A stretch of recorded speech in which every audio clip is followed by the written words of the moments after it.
Hola, muy buenas noches y bienvenidos a una reunión más, una cena más, como ustedes quieran, queridos telespectadores, a este templo de la gastronomía y nunca me cansaré de decirlo, este templo de la gastronomía y de la cultura que es el riojano eterno. Y esta noche vamos a cenar con Consuelo Soldevilla Oria. Bienvenida, buenas noches. Buenas noches, Fede. El riojano, esta gastronomía tan concreta y tan de Cantabria, señora Soldevilla, ¿podría triunfar en Andalucía o no? Digo yo. Sí, ¿por qué no? Sí, es una mezcla, yo creo que entre las dos cocinas, ¿no? Hay un poquito de todo. Mucho pescado, bueno, también hay pescado en el sur y sí, esto, ¿no? Claro. Sí, o sea que cree que sí. La semana pasada cenamos con José Luis de Solana y pidió pescado, pedía unos calamares y unas cosas. Allí también, ¿no? Porque usted va bastante, ¿o no? Sí, suelo ir bastante porque además mi abuelo vivió mucho tiempo en Cádiz. Yo tengo que leerlo y lo siento, porque sé que la molesta, porque, en fin, pero Consuelo Soldevilla Oria, entre otras cosas, es doctora en Historia por la Universidad de Cantabria, es miembro del grupo de investigación Arte y Patrimonio de la Universidad de Cantabria y tiene libros básicos. Yo algunos los he leído con muchísimo interés y estupendo: La emigración de Cantabria en América, Hombres, mis gafas, Mercaderías y Capitales. Y Capitales, qué bien, se me ayuda, la Cantabria del exilio, una emigración olvidada. Les prometo que sé leer, es que el problema es problema de gafas. El exilio español. Unos libros importantísimos, publicó el primero, creo recordar, Mafre. Sí, Mafre, sí. En el 92. Y este libro, que es magnífico, además últimamente describe, bueno, por supuesto también importantísimo la arquitectura de los indianos en Cantabria. Sí, últimamente escribe con Miguel Ángel Aramburu Zabala Higuera. Pero quiero decir, con estos temas tan importantes, con esos libros verdaderamente básicos y de una gran trascendencia, este libro que han hecho ahora usted y Miguel Ángel, ¿no es un tema un poco menor o no? No, que va. El libro surgió porque nosotros comenzamos a investigar sobre la arquitectura de los indianos en Cantabria, que nos parecía un tema muy interesante y además importante. Sacamos el libro entre los dos. Miguel Ángel aporta la parte de arte y yo la parte de historia, y entonces se estudia no solo la arquitectura, sino todo el desarrollo de las familias que crearon esa arquitectura, que me parece a mí muy interesante. Cuando acabamos el libro, pues empezamos a pensar, nos gustó tanto, además la investigación es muy bonita porque conoces a muchas familias, el desarrollo social de lo que hay detrás de la arquitectura. Y pensamos en buscar otro tema, y entonces pensamos en los jándalos, que es una historia que se conoce solo muy superficialmente. Empezamos a mirar a ver lo que había detrás y francamente nos quedamos sorprendidos de la importancia de los jándalos en arquitectura. Este libro que han publicado ahora, que por cierto, ¿cuánto tiempo anda? Porque es un libro, bueno, una cosa que tengo que decir, queridos telespectadores, la bibliografía, todo, pero la bibliografía, por ejemplo, me ha impresionado. ¿Cuánto tiempo les ha costado hacer un libro de este? Pues eso hemos estado casi 4 años. Impresionante, se lo recomiendo vivamente. Tienen en Gil, lo tienen en la Universidad de Cantabria, publicación de la Universidad de Cantabria, lo tienen, por supuesto, también en estudio. La palabra jándalo, ¿qué exactamente qué es? ¿O qué significa? ¿O de dónde sale? La palabra jándalo realmente, en acepción de la academia, es aquel que va del norte que va a Andalucía. No solo son los cántabros, sino la gente del norte que emigró a Andalucía. Y es como una distorsión de la palabra andaluz. ¡Ay, qué gracia! Sí. Simplemente es una distorsión de la palabra. Y luego cuando venían, se regresaban al norte, les llamaban jándalos. La gente de acá. La gente de acá. La gente del norte. Por ejemplo, también en Andalucía también se llaman sevillanos a los que estuvieron en Sevilla. Usted ve que además que hablan ustedes de buen concepto, montañés, cántabro, santanderino, según la época, ¿no? El problema nuestro es que cuando te refieres a Cantabria y estás hablando del siglo XVIII, el XVII, claro, tienes que usar montañeses, claro, porque es la palabra que se está utilizando ahí en ese momento. Desde desde la conquista, la reconquista, hay montañeses o cántabros allá en Andalucía, ¿no? Sí, hubo gente que marchó a la Reconquista, y en muchos, no sé si habrás visto en el libro al principio que se toca ese tema, sí, pues muchos sí, escudos de las casas de Cantabria de hoy se ve que han estado en la Reconquista. ¿Y después por qué sigue? Sí, perdón. No, pero no es una población que se asienta allí. Pero bueno, van luego muy auténticos poquito. próceres, porque pues, Bonifaz, por ejemplo, Ramón de Bonifaz, ¿no? Sí, pero Uno de ellos. no es una base de población grande, ¿eh? Son personajes y alguna población que se quedó allí, pero no mucha. Señora Consuelo Soldevilla Oria, ¿y después por qué? Después de esto, ¿por qué sigue en todas las épocas de la historia de España, por qué siguió la emigración montañesa, cántabra, como gusta llamarla, Andalucía? ¿Por qué? Normalmente la gente se mueve allí a donde hay una zona económica que es próspera, o sea, donde puedes encontrar una economía que te facilite el trabajo o la inversión de capital. Porque realmente lo que hemos pretendido con este libro es ampliar la idea de Jándalo, porque aquí, si tú le preguntas a cualquiera por la calle, pues Jándalo es aquel que fue de Chicuco a Andalucía, que estuvo en un bar pequeño o una tienda de ultramarinos, y esa es la imagen que se tiene del Jándalo, pero es porque es la más cercana, la del 19 y el 20. Sin embargo, los jándalos, en realidad, los que emigraron, por ejemplo, en el siglo XVII y XVIII, eran comerciantes, o sea, familias, vamos a decir, composibles, que marcharon a Sevilla, porque Sevilla era el centro de Europa del comercio. Claro. Y entonces el comercio con América daba unas grandes posibilidades de inversión de capital y de poder hacer fortuna. O sea que no es cierto lo que dijo, bueno, iba a decir colega, bueno, quien sea, que dijo por ahí que iban huyendo de la miseria. Eso es una tontería, ¿no? Bueno, a ver, alguno habrá que... Pero en una época determinada hay una zona de población rural que sale, pero no por miseria, sino por falta de oportunidades. Es decir, que cuando crece mucho la población en el siglo XIX, lo que es la propiedad rural, que es pequeña, no daba para tantos hijos, entonces unos empiezan a emigrar a Andalucía. Lo mismo que luego marchan a América. Pero la emigración hacia Andalucía, las características son diferentes a la emigración cántabra a América.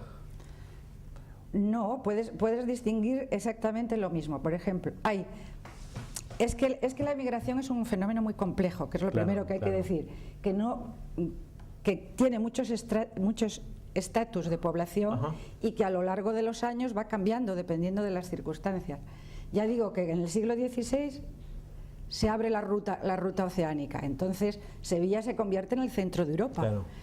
Y ahí se genera no solo el comercio transatlántico, sino que la ciudad va creciendo y va ofreciendo oportunidades para ir a trabajar allí, desde el pequeño comercio hasta el grande.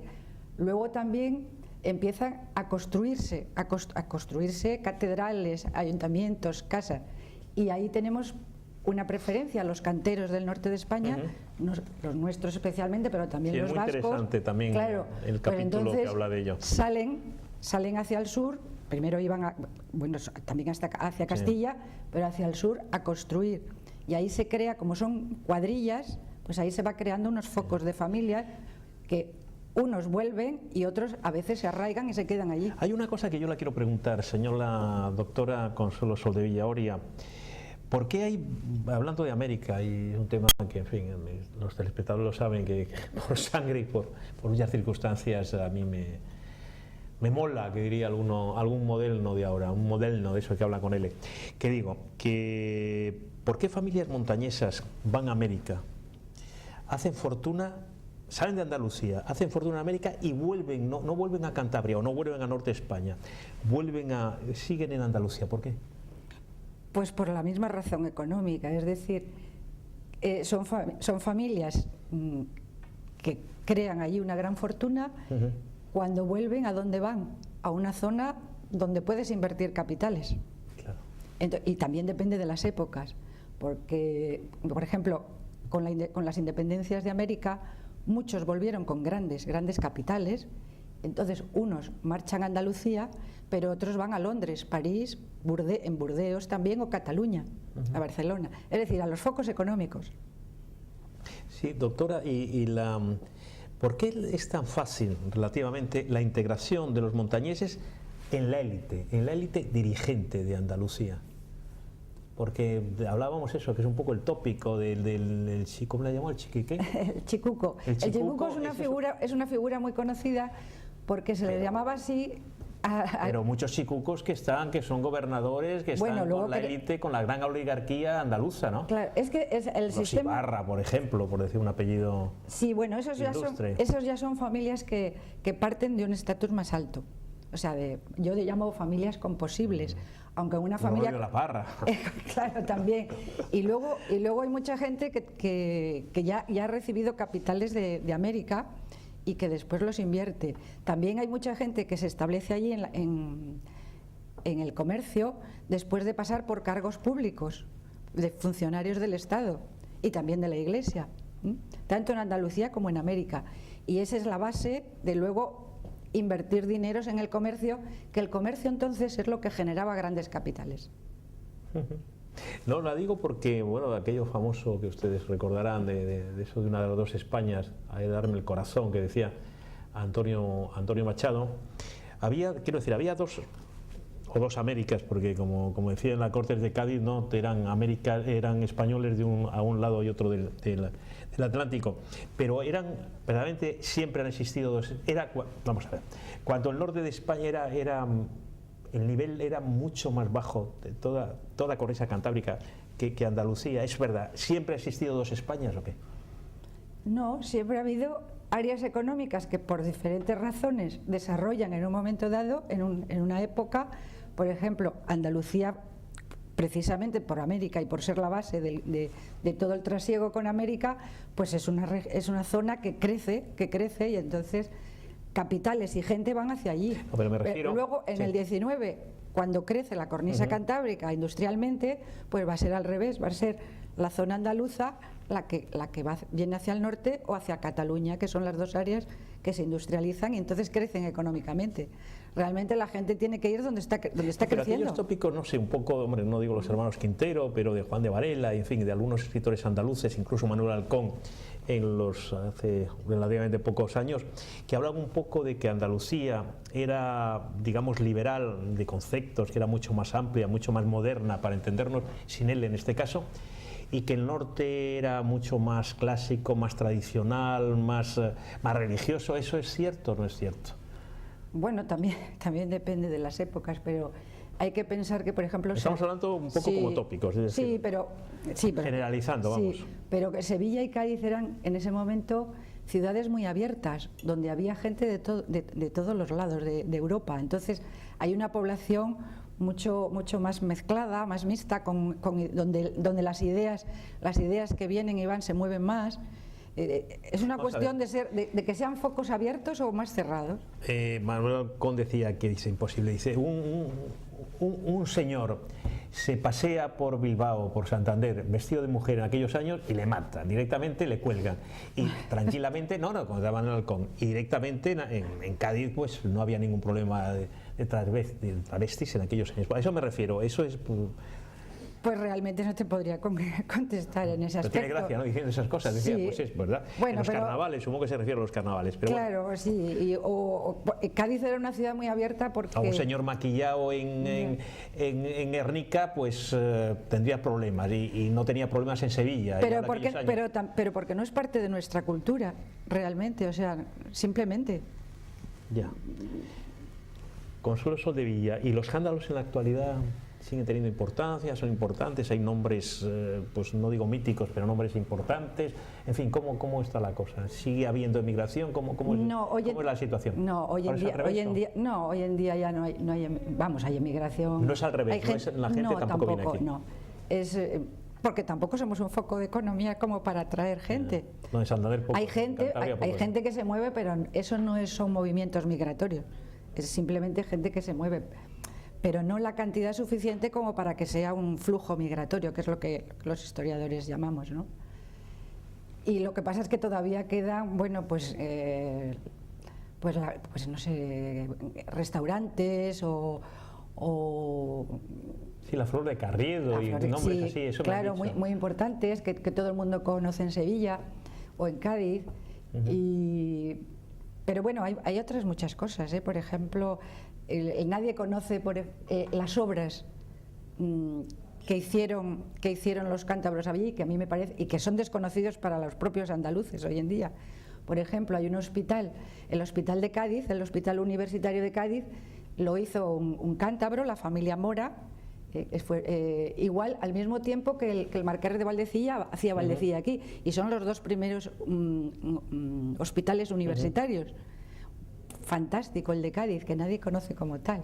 Consuelo, y cuando se hace una labor tan estupenda, un libro de esta categoría pues intelectual y de todo tipo, ¿cuál es pues lo mismo Miguel Ángel que usted, cuál es digamos el primer problema o el máximo problema, o si la gente es un poco reacia, digo, los entrevistados a hablar con ustedes, ¿se plantea hay algún problema difícil, hay algún tema tabú, digamos, o no? ¿O les cuesta, o la gente se abre? ¿Cómo es? No, realmente hemos tenido mucha suerte, porque tanto en el libro de indianos como este de los jándalos, la gente se ha prestado amablemente a abrir las casas. Hombre, también usted es muy amable, ¿eh? No, pero bueno, no.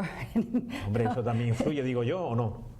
Bueno, depende también cómo entres. Luego también te facilita el que vas desde una universidad y entonces ya la entrada es como más seria, más y bueno, también tú eres cauto con las cosas que pones, porque si hay familias que no quieren, por ejemplo, nunca jamás ponemos casi nada de interiores. ¿Por qué? Pues porque si yo hago una casa... ¿A qué llama usted interiores, perdón? A los interiores de las casas. Ah. Que sería muy bonito en un libro y mucho más atractivo para el lector. O sea, con la revista Hola, eso que hace visitando la no, claro, casa porque hay casas maravillosas con obras de arte fantásticas, pero tú no puedes poner aquí nada. Bueno, alguno he visto un cuadro importante. Sí, pero son de museos o de cosas públicas, porque si no tú estarías dando pistas para que se pudiese haber un robo y entonces eso no se puede poner. Y hay unas casas fantásticas, por ejemplo, lo que es la portada, que parece que es como... Es árabe, ¿no? Sí, pero esta es una casa de Utrera. A ver, Roberto. Es una casa de Utrera. Que es una familia que viene cántabra, que había emigrado a América, vuelve para acá, para España, y se instala en Utrera y prácticamente hace toda la ciudad. El ayuntamiento, la iglesia, las calles, un precioso teatro de ópera. O sea, es algo ¿Me ha dicho el apellido o no me lo ha dicho? Pues fíjate, es que en este momento se me ha ido de la bueno, no te cabeza, preocupes, es que tenemos todos muchos datos en la cabeza. Me va a matar, pero es fantástico. Y esta es su casa, este es el salón de baile de su casa, que es una preciosidad todo ello. ¿Tiene algunos proyectos supongo que en compañía de Miguel Ángel Aramburu Zabala, por tanto que es vasco, ¿no? No, es de aquí, de Cantabria. Lo que pasa es que el apellido sí es vasco, el primero. El Zabala, bueno, puede ser navarro. ¿Tiene algún proyecto usted o en compañía de otros, como se decía antiguamente? ¿Tiene algún proyecto seguro que sí? Bueno, de momento estamos descansando, pero la idea nuestra era hacer lo que es la arquitectura de indianos para toda España, o sea, y empezar por lo que es la cornisa del norte cantábrico. Pero bueno, es un proyecto, ¿eh? Vamos despacito. Yo recuerdo, y además yo quedé muy bien porque alguno de los regalos importantes que en un momento tuve que hacer, y además alguna personalidad importante, iberoamericana, hispanoamericana, latinoamericana, como ustedes quieren decir, fueron esos dos magníficos libros de la arquitectura de indianos, un libro de lujo, dos libros maravillosos. Ese quedó muy bien editado, la verdad. Que quedé francamente, vamos, que me quedé... ¿Qué tirada pueden tener estos libros? Ahora, supongo que... No pues sé. ahora también me coges. Sí, pero vamos, que supongo que serán, quiero decir que serán libros, como en todas las universidades, serán tiradas relativamente pequeñas. Sí, no son muy grandes. ¿Y esto qué se hace? Luego esto están ya en la universidad, supongo, en la universidad, y luego se vende en las tiendas. Y también le puedes pedir a la universidad. No la voy a decir lo que ustedes ganan, supongo que será poco, pero bueno. No, estos libros son para disfrutar. Consuelo, que no sé, estaba mirando algo porque cenamos usted y yo con Roberto Macho Quevedo, nuestro cámara, nadie es perfecto en esta vida, y estaba pensando ya para terminar, bueno, nos quedan unos minutos y está todo lleno, algo así que pueda ser un poco como de tipo andaluz, yo no entiendo mucho. Bueno, pues las rabas podrían ser un pescadito frito, claro. Pescadito frito, claro. Sí. Siempre me acuerdo de la cena que tuvimos el miércoles pasado con José Luis Solana, que como es muy gourmet, pues casi nos cogió la carta, que además esta es la de turistas, ve que viene primero en inglés, pero bueno, una cosa así, podemos, sí, pescado, sí, pues una cosa muy parecida. O sea que las Españas no son tan diferentes, ¿no? No, sí. porque nos hemos mezclado mucho, más de lo que parece. La gente se ha movido más de lo que creemos. Pero o sea que todas esas cosas de ahora, y con eso terminamos, sí. Todas esas cosas de los nacionalismos, del euskaldún puro y del catalán puro y el bretón puro, por cambiar un poco de este país, que es una mentira, ¿no? No, pregunto. No, lo que reafirmo es que la gente se movía mucho más de lo que pensamos, sí. Ya desde la antigüedad. Pero que eso de la raza pura y esto complicado, ¿no? Bueno, depende de lo que cada cual entienda por raza pura. Oiga, la veo políticamente incorrecta usted. Con eso de las elecciones europeas, no sé, serán los frentes nacionales que están dando mucha guerra en la Europa del Este. Yo me dedico a la historia, no a la política. No, ya, hombre, pero le pregunto, hombre, no, hombre, si es una pregunta muy... Oiga, usted, pero bueno, ¿cómo está? Pero bueno. Yo soy pasiega. Sí. Es cierto, usted es pasiega y también tiene y algo de riojana, ¿no? Yo tengo 50% riojana y 50% pasiega. Soldevilla Oria, el apellido... Soldevilla riojano y el Oria es pasiego. Sí. Me han dicho que hace usted terminamos, pero me han dicho... No, lo he probado yo, son deliciosas, que hace unas patatas... A la riojana Y unos pimientos. Las he tomado yo, claro. con su marido, que es muy amigo mío, Luis Gil. Un saludo, Luis, que está usted aquí por Luis, porque si no, usted mire que reacia a estas cosas, ¿eh? No es nada vanidosa, y mire que la gente intelectual son bastante vanidosos, y usted no lo es. No, hombre, igual no conoces a los que no lo son. Bueno, será eso. A mí me ha tocado, bueno, en fin, dejemos el tema. Consuelo Soldevilla Oria, un placer, como siempre, tenerla con nosotros, en Popular Televisión, y que cene con nosotros aquí en El Riojano, y muchísimas gracias. Muchas gracias a ti, Chelo, muchas gracias. Hasta luego.